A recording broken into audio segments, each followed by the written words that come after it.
Good morning students. આજે આપણે ધોરણ 10ની અંદર લોકગીતનો અભ્યાસ કરીશું.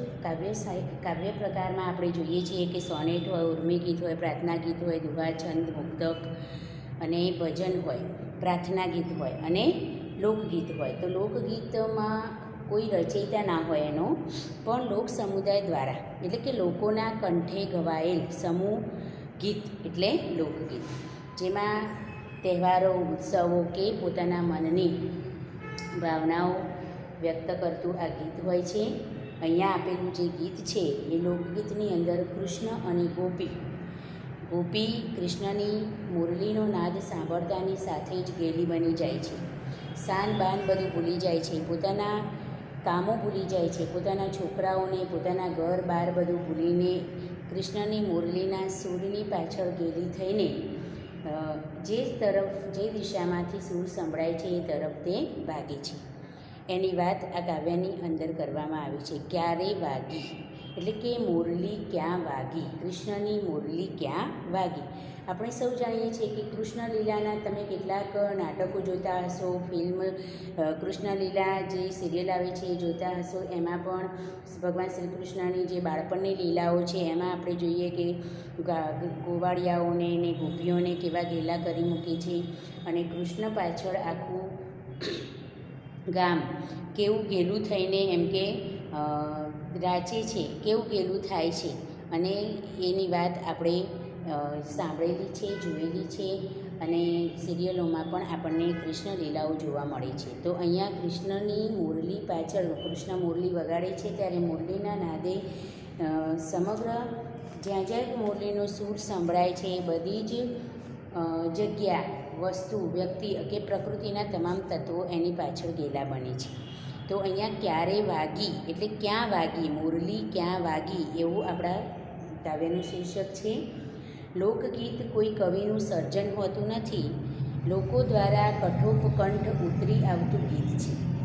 એના પાઠમાં સમયાંતરે ફેરફારો પણ થતા હોય છે. કોઈ કવિએ લખેલું એ ગીત નથી હોતું, પરંતુ લોકોના કંઠે ગવાયેલું, લોકોના કંઠે ઉચ્ચારાયેલા એ શબ્દો, એ લાગણીઓને વ્યક્ત કરતું એ ગીત હોય છે.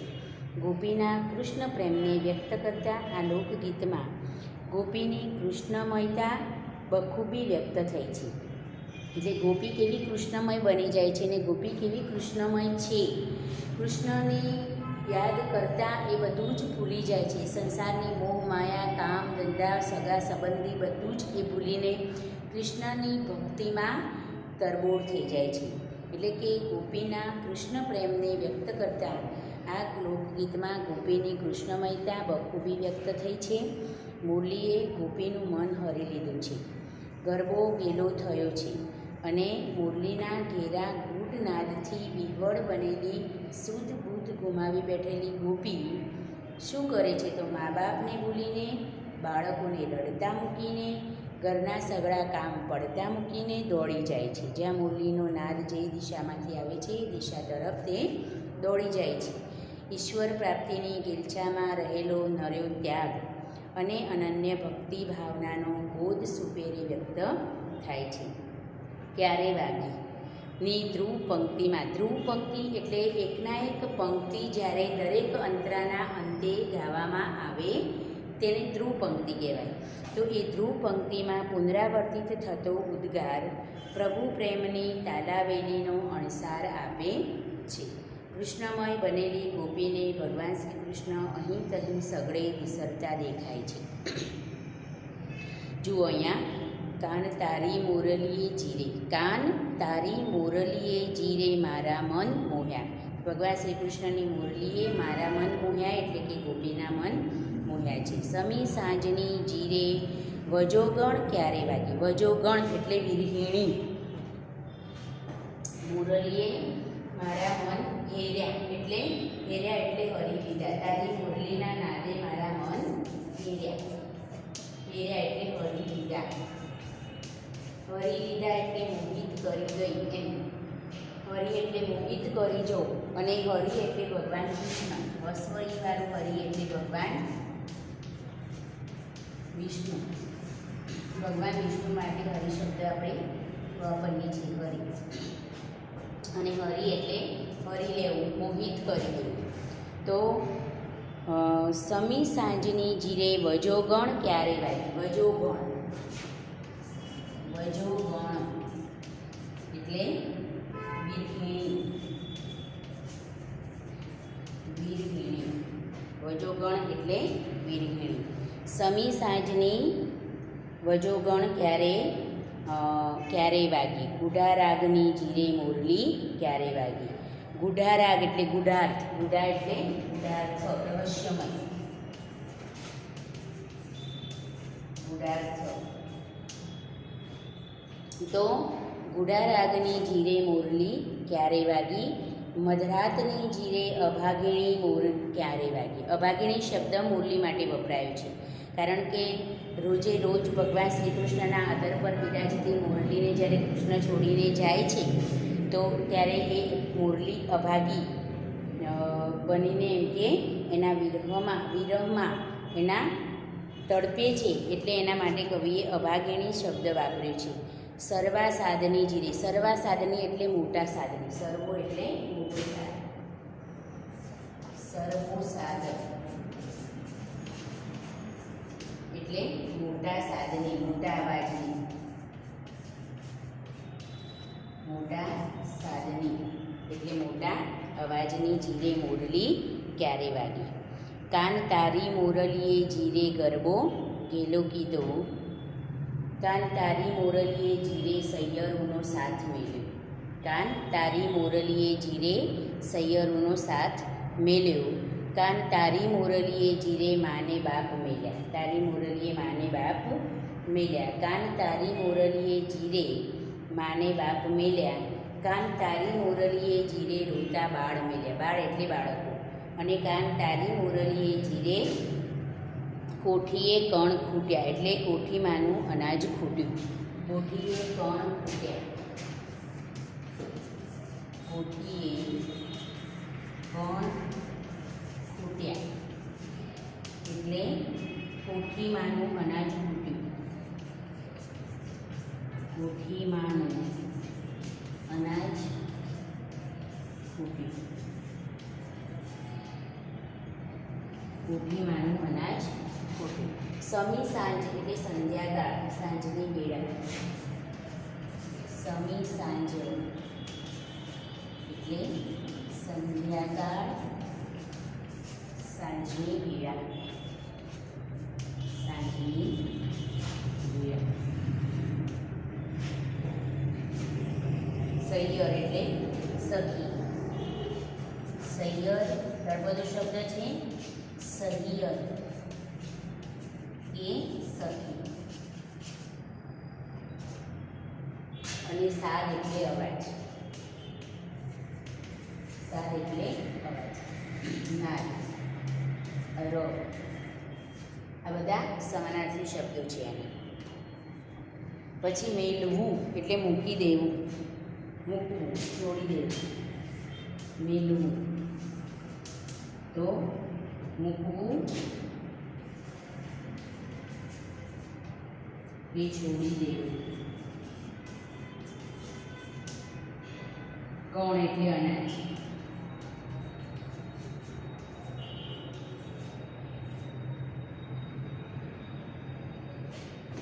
રાત્રિનો મધ્ય ભાગ એટલે મધરાત.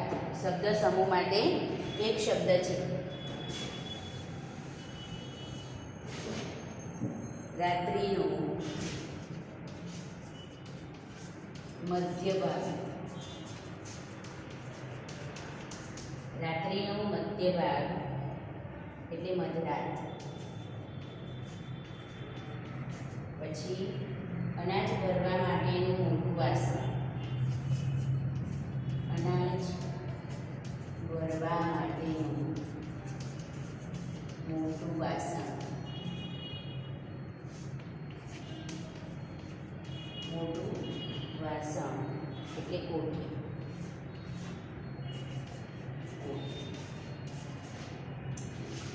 શબ્દ સમૂહ માટે એક શબ્દમાં જ્યારે લખવાનું થાય ત્યારે અનાજ ભરવા માટેનું મોટું વાસણ એટલે કોઠી, અને રાત્રિનો મધ્ય ભાગ એટલે મધરાત, ગુઢા એટલે ગુઢાર્થ, રહસ્યમય, અને સર્વો સાદ એટલે મોટા સાધનો, મોટા સાધને. પછી કોઠીએ કણ ખૂટવા એટલે કોઠીમાંનું અનાજ ખૂટ્યું. અને સમી સાંજ એટલે સંધ્યાકાળ અથવા સાંજની વેળા. સૈયર એટલે સૈયર અને સખી. સાર એટલે અવાજ, નાદ, રવ એ એના સમાનાર્થી શબ્દો છે. પછી મેળવું એટલે મૂકવું, છોડી દેવું. અને કણ એટલે અવાજ. આ રીતે કાવ્યમાં આવતા આ શબ્દો તમારે લખવાના છે અને તૈયાર કરવાના છે. આપણે કાવ્યની સમજીને પછી એના પ્રશ્નોની ચર્ચા પછી કરીએ. કાન તારી મોરલીએ જીરે મારા મન મોહ્યા. હે કૃષ્ણ, તું જે મુરલી વગાડે છે એ મુરલીનું સાદ અતિ મધુર છે અને એ મધુર મુરલીના સાદે મારું મન હરી લીધું છે.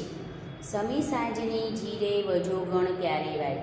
સાંજના સમયે કૃષ્ણ ગાયોને લઈને પાછા ગાયોનું દણ પાછું ગામ તરફ આવે છે. સવારે ગાયોનું દણ ચરાવવા ગયા હોય ને સાંજે પાછા આવે એ વખતે મુરલી વગાડતા વગાડતા આવે છે. એટલે કહે છે કે સમી સાંજે એટલે કે સાંજના સમયે હે વિરહિણી મુરલી ક્યારે વાગી. અહીંયા ધ્રુવ પંક્તિ તરીકે સમી સાંજની જીરે વજોગણ ક્યારે વાગી એ દરેક અંતરામાં તમે જોશો તો અંતરાના અંતે એ પંક્તિ રિપીટ થાય છે. અને જે પંક્તિ અંતરાના અંતે વારે વારે રિપીટ થતી હોય એ ધ્રુવ પંક્તિ કહેવાય. તો કાવ્યની અંદર ત્યાં તમે જો પાઠ્યપુસ્તક જોડે લઈને જ બેસવાનું જ્યારે હું કાવ્ય સમજાવતી હોઉં કે પાઠ સમજાવતી હોઉં ત્યારે તો તમારે ત્યાં અંડરલાઇન કરીને સામે લખી દેવાનું છે ધ્રુવ પંક્તિ.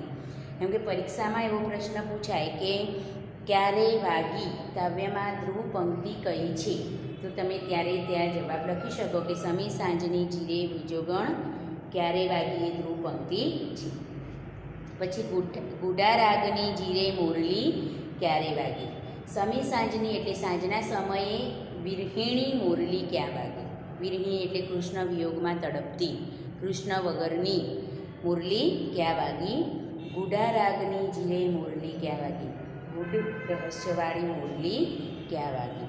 મધરાતની જીરે અભાગિણી ક્યારે વાગી. મધરાત એટલે અડધી રાતે, મધરાત એટલે રાત્રિનો મધ્ય ભાગ એટલે મધરાત. તો અડધી રાતે અભાગિણી મુરલી ક્યારે વાગી. સર્વા સાદની જીરે એટલે કે મોટા સાદની મુરલી ક્યાં વાગી. કાન તારી મુરલીએ જીરે ગરબો. તારી મુરલીના નાદે ગરબાને ગેલો કરે છે એટલે કે ગેલો કરવો એટલે ગાંડો કરવો. ગેલો એટલે ગાંડો, ગેલો એટલે ગાંડો. તો ગરબાને ગેલો કીધો છે. કાન તારી મુરલીએ જીરે ગરબો ગેલો કીધો. કાન તારી મુરલીએ જીરે સૈયરુનો સાથ મેલ્યો. તારી મુરલીએ સૈયરુનો સાથ મેળ્યો એટલે કે મુરલીનો નાદ જેવો સાંભળ્યો. મુરલીનો નાદ સાંભળીને ગરબો પણ ગેલો થયો અને મુરલીનો સાદ સાંભળીને ગોપીઓ પણ ગેલી થઈ. ગોપીઓ પણ પોતાની સખીઓ સાથે ફરતી રમતી હતી તો એ સખીઓનો સાથ છોડી દીધો. કોનો સાથ છોડી દીધો? તો સખીઓનો. તો ગોપીઓએ સખીઓનો સાથ છોડીને કાન તારી મુરલીએ જીરે સૈયરુનો સાથ મેળ્યો. સૈયરો એટલે સખીઓ. સખીઓનો સાથ છોડીને એ મુરલીના સાદ પાછળ હું ગાંડી ગેલી બની. પછી કાન તારી મુરલીએ જીરે મા બાપને મેલ્યા. પોતાના માતા પિતાને પણ ગોપી ભૂલી જાય છે. કૃષ્ણમય એટલી બની જાય છે, કૃષ્ણના પ્રેમમાં એટલી તરબોળ થઈ જાય છે, એટલી ઘેલી બની જાય છે કે પોતાના માતા પિતાને પણ ભૂલી જાય છે. એટલે કહે છે કે હે કાન તારી મુરલીના નાદે મને ગેલી કીધી અને એ ગેલપણમાં કે ગાંડપણમાં મેં મારા માતા પિતાને પણ ભૂલાવી દીધા, મૂકી દીધા. કાન તારી મુરલીએ જીરે માને બાપ મેલ્યા.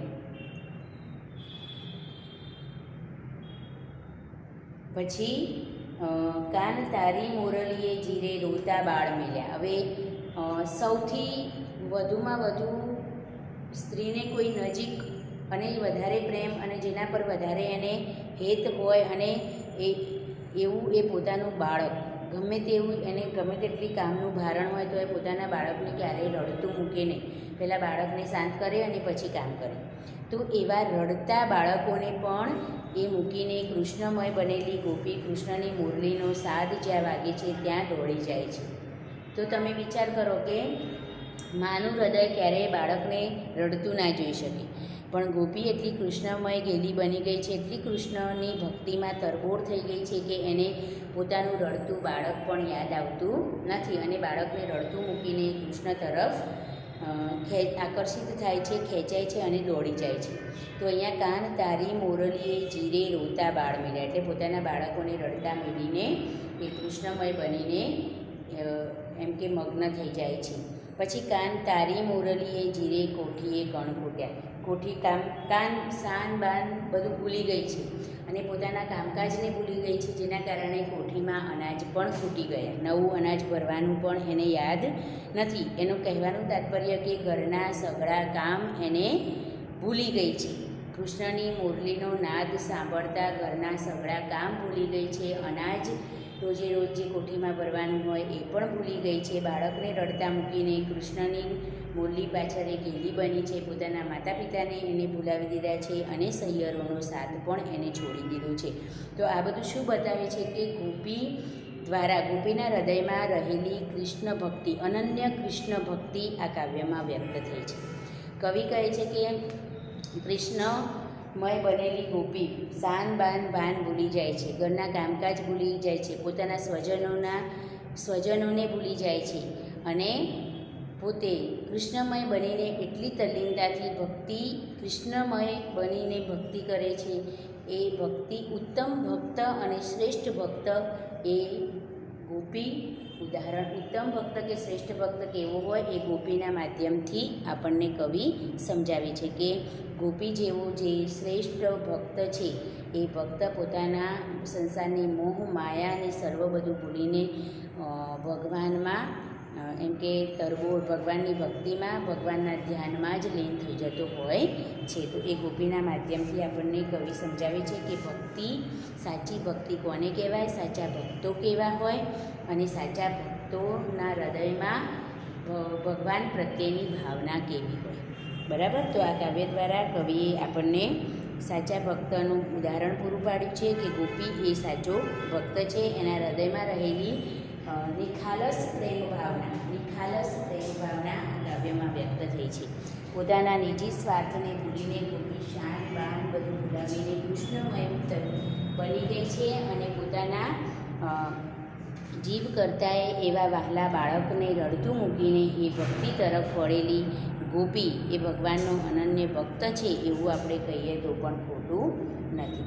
આમ ક્યારે વાગી મુરલી, ક્યાં વાગી, કઈ જગ્યાએ વાગી એ મુરલીનો સાદ સાંભળીને ગેલી બનેલી ગોપી મુરલી પાછળ ગાંડી ગેલી થઈને ભાગે છે, પોતાનું શાન બાન બધું ભૂલાવી દે છે.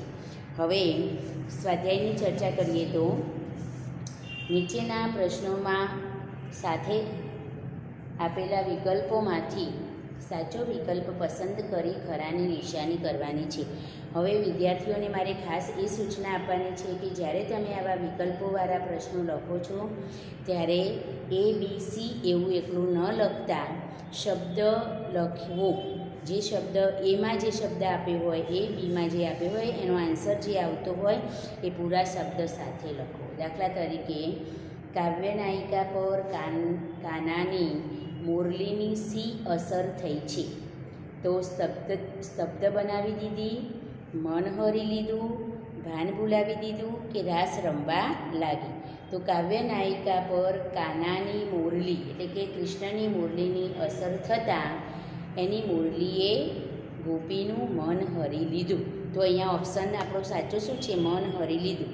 તો જવાબમાં આપણે કેવી રીતે લખીશું તો તમને બતાવી દઉં, કેમ કે તમે બહુ જ બધી મિસ્ટેકો કે તો ખરા ખોટાવાળા જ્યારે પ્રશ્નો આવે છે ત્યારે ખરું ખોટું કરી દો છો એ તમે, પણ સામે વિચાર લખ્યા વગર આમ ખરું અને આમ ખોટું તમે કરી શકો નહીં.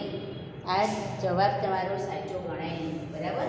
એટલે હવે પછી આ ભૂલ તમારી સુધારવાની છે. બોર્ડની પરીક્ષામાં તમને જ નુકસાન થશે આ રીતે જવાબ લખશો, કોઈ સાચું નહીં આપે. આપણે જવાબ લખવાનો છે. દાખલા તરીકે જવાબ એ બરાબર, એની અંદર આવે છે બી, બી સાચો છે. પછી લખવાનું મન હરી લીધું, હરી લીધું. આ રીતે જવાબ લખવાનો.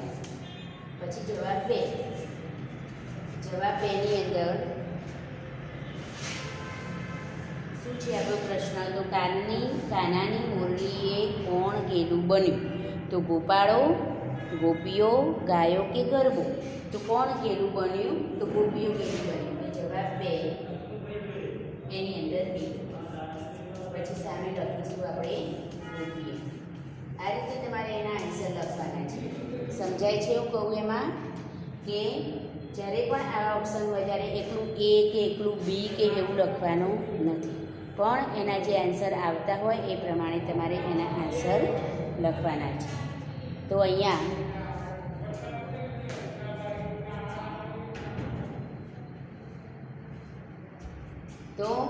આપણને વિકલ્પોવાળા પ્રશ્નો આપેલા છે.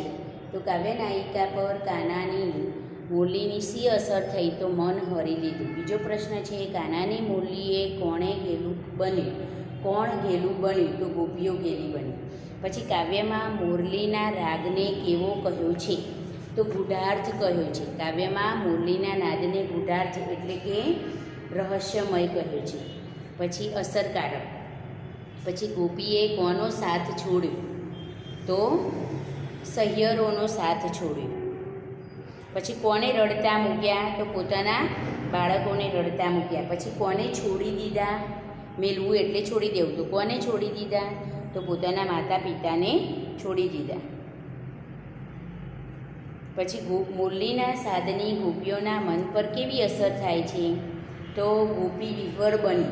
મુરલીનો સાદ સાંભળીને વિહ્વળ બનવું એટલે વ્યાકુળ થવું. તો ગોપી વ્યાકુળ બની છે. તેને વ્યાકુળ બનેલી ગોપી મુરલીના સાદ પાછળ ગાંડી ગેલી બનીને એ બધા પોતાનું સાન બાન ભાન બધું જ ભૂલાવી દે છે.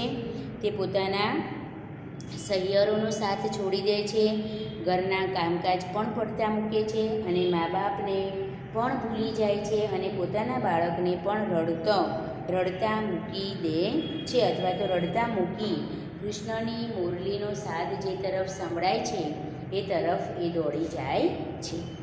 પછી શ્રી કૃષ્ણની મુરલીને કવિએ અભાગણી કેમ કહી છે? તો કૃષ્ણની મુરલીને સમી સાંજે વાગી છે. ગોપીઓને સમી સાંજે વાગીને મુરલી ગોપીઓને વિહ્વળ બનાવે છે અને તેને કારણે જે કામો કરવાના છે એ કામો પણ ગોપી કરી શકતી નથી, માટે તેને અભાગણી એવું કહ્યું છે. એક તો સમી સાંજે મુરલી વાગે છે, સમી સાંજે મુરલી વાગતા જે કામો કરવાના છે એ કામો કરવા માટે ગોપી એમ કે મુરલી વાગતાની સાથે એ કામો પૂર્ણ કરી શકતી નથી અને એ મુરલીના નાદ પાછળ ગાંડી ગેલી બની જાય છે, માટે ગોપીએ મુરલીને અભાગણી કહી છે. પછી ક્યારે વાગી કાવ્યનો ભાવાર્થ સમજાવો? તો મુરલી ક્યારે વાગી એ કાવ્યનો ભાવાર્થ એમાં ધ્રુવ પંક્તિ તરીકે સમી સાંજે વાગેલી વિરહિણી મુરલી એ વારંવાર દરેક અંતરાને અંતે એનો ઉલ્લેખ થયેલો છે.